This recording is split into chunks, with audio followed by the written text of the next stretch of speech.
There's a growing movement to push back on the growing number of people without homes in the Quad Cities. It's tonight's top story.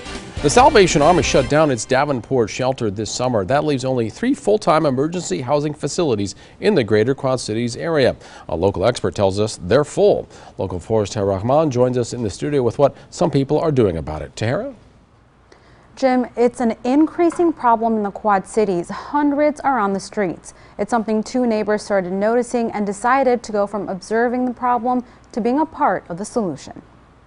I brought them dinner down here and said, I'd love to talk to you. Do you want to tell your story? A question that has opened up a new path for Kelly Cook. It's been on my wish list of things to do. Helping the homeless in the Quad Cities. Cook already has a nonprofit called Maddie's Closet, giving kids clothing and hygiene products. And we deal with children, and I've always wanted something that geared towards the adults as well. 2 years later, the People Project has now become a reality. Every day for weeks, Cook has been coming to this pavilion on Davenport's River Drive. They need a support system. That was true for Dwayne Womack. I've been not so fortunate sometimes and been without a job and stuff and been close to being a street person before. He started Street Friends of the Quad Cities. My wife and I started trying to get blankets and hats and coats for the people on the street that can't make it into the shelter at night. Cook says she's realized that homelessness means more than finding a roof. Yesterday I took Nicholas to go get his glasses prescription filled.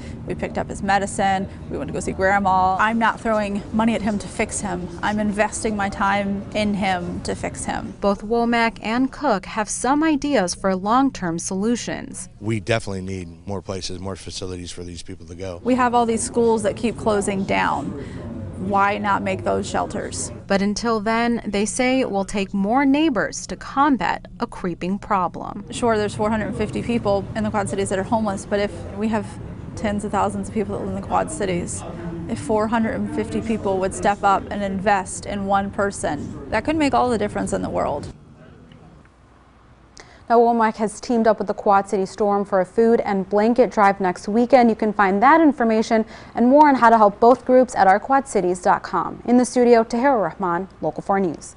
Tahira, thank you. Local 4 News also takes a look at the faces behind the numbers, what it's like inside the life of someone trying to survive on the streets. That's coming up in a special report on Thursday.